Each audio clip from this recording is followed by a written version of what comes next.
हरियाणा का आसिफ अपने साथी अपने दोस्त के साथ राशिद के साथ दवा लेने गया था सोहना से, लेकिन वो उसके बाद वापस नहीं लौटा।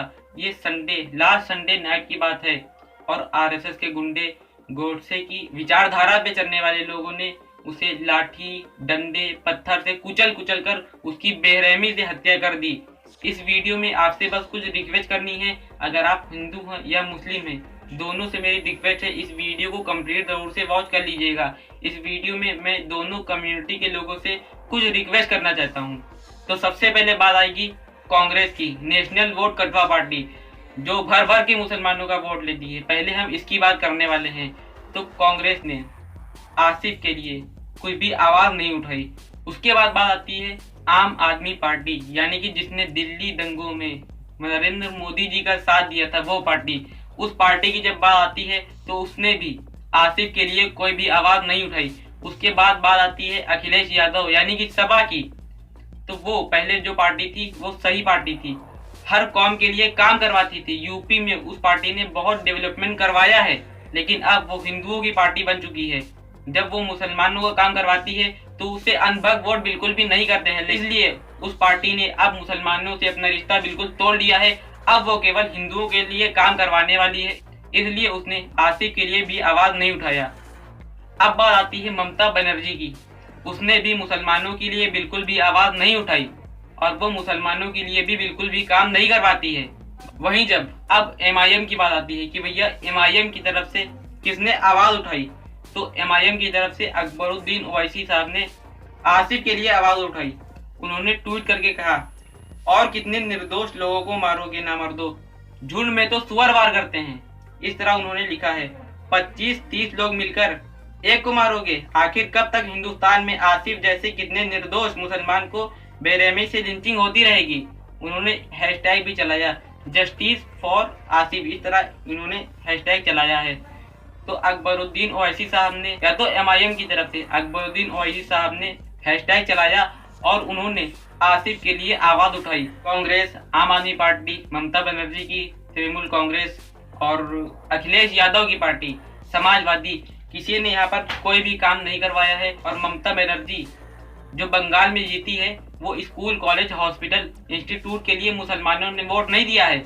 मुसलमानों ने बीजेपी को हराने के लिए ममता बनर्जी को वोट दिया है और सारे मुसलमानों ने 99.9% मुसलमानों ने ममता बनर्जी को वोट दे दिया। मुस्लिम कौम ये सोचती है कि कांग्रेस जब सत्ता में आएगी तो वो हमारी आवाज बनेगी, इसलिए कांग्रेस को वोट देते हैं, आपको वोट देते हैं और ममता बनर्जी को वोट देते हैं। लेकिन जब बात आएगी कांग्रेस की तो अब मैं आपको बता दूं कि भैया जब एनआरसी का मुद्दा आया है, जब एनआरसी बिल आया था, तो अगर कांग्रेस पार्टी चाहती तो वो उस बिल को रुकवा सकती थी। उसके मेंबर ऑफ पार्लियामेंट इतने थे कि वो उस बिल को रुकवा सकती थी, लेकिन नहीं रुकवाया। क्यों नहीं रुकवाया? क्योंकि अंदर से सब एक हैं। आपको ये बात समझना पड़ेगा। साथ दिया, हिंदुओं को साथ दिया और मुसलमानों को, अपनी पार्टी के नेता मुसलमान जो था उसको नहीं बचा सका।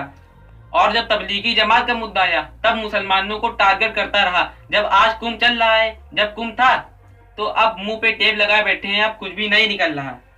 तो ये है इन पार्टियों की सच्चाई। जब ममता बनर्जी की बात आती है तो ममता बनर्जी के मेंबर ऑफ पार्लियामेंट उठकर खड़े हो जाते हैं और अपने घर निकल लेते हैं। कहते हैं कि हमें मुसलमानों के कानून से या मुसलमानों से कोई लेना देना नहीं है। बिहार में एमआईएम पार्टी के कुल 5 विधायक जीते थे, कुल 5 विधायक, और वो लोग इतना डेवलपमेंट करवा रहे हैं। तो इसीलिए मैं कहता हूं कि आपको डेवलपमेंट के नाम पे वोट देना है। ये ऐसी पार्टी है एमआईएम जो आपको डेवलपमेंट भी देगी और आपकी कौम की आवाज भी बनेगी। छोटे से छोटे मुद्दे पर आपकी आवाज बनेगी, तो आपको ऐसी पार्टी को वोट देना है। अब बात आती है असदुद्दीन ओवैसी साहब की और एमआईएम की। तो असदुद्दीन ओवैसी साहब ने 3 तलाक के लिए भी आवाज उठाई, धारा 370 के लिए भी आवाज उठाई, कश्मीरी पंडित के लिए भी आवाज उठाई, सीएए, एनआरसी, एनपीआर, मुसलमानों के खिलाफ जितने भी बिल आए सबके ऊपर आवाज उठाई। और तो और एनआरसी के बारे में किसने मुसलमानों को जगाया था कि यह खतरनाक बिल है मुसलमानों के लिए। जब असदुद्दीन ओवैसी साहब ने पार्लियामेंट में खड़े होकर बिल फाड़ दिया था, उसके बाद मुसलमानों को पता लगा था कि ये हमारे लिए बहुत डेंजर बिल है। उसके बाद में प्रोटेस्ट स्टार्ट हुए थे। इसके बाद बात आती है किसान आंदोलन की। ये मुसलमानों का मुद्दा नहीं है, ये सबका मुद्दा है। तो जब किसान आंदोलन की बात आई बीजेपी पार्टी यह चीख चीख कर कह रही थी कि इस बिल में बताओ कि काला क्या है।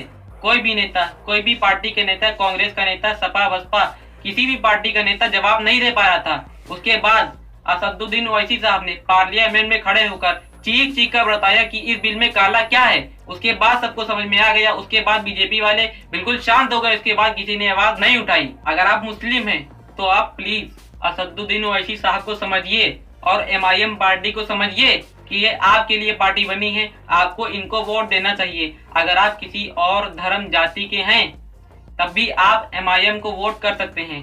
आपको इस पार्टी में डेवलपमेंट बराबर को देखने को मिलेगा। ये नहीं कि कोई दलित है उसके एरिया में कम डेवलपमेंट हो या डेवलपमेंट ना हो, और कोई ब्राह्मण है तो उसके इलाके में ज्यादा डेवलपमेंट हो। ये सब नहीं मिलेगा। हर कौम के लिए, हर जिले के लिए, हर कबीले के लिए, सबके लिए ये पार्टी एकदम बराबर है। आप इसको वोट कर सकते हैं। आपको इस पार्टी में इंसाफ देखने को मिलेगा, डेवलपमेंट देखने को मिलेगा। आप वही देख लीजिए हैदराबाद के स्कूल, हैदराबाद के स्कूल आप देखिए, यहाँ फीस बिल्कुल कम है।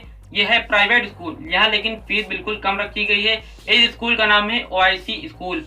और अब आप हॉस्पिटल देख पा रहे होंगे, ये है ओआईसी हॉस्पिटल। इस हॉस्पिटल में कैंसर का इलाज सिर्फ 1100 रुपए में होता है।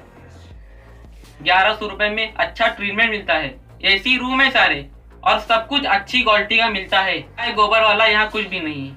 तो अब मेरी अपील हिंदू भाइयों से है। हिंदू भाइयों से मैं ये रिक्वेस्ट करना चाहूंगा कि आप किसी भी ऐसी पार्टी को वोट ना दें, गाय गोबर के नाम पर वोट ना दें। आप स्कूल, कॉलेज, हॉस्पिटल, इंस्टीट्यूट के नाम पर वोट दें। किसी को मारने के नाम पर वोट ना दें। जो पार्टी सबको बराबर के नजरिए से देखे आप उसको वोट दें, तभी आपका फ्यूचर सिक्योर रहेगा। तो आज की वीडियो में सिर्फ इतना ही।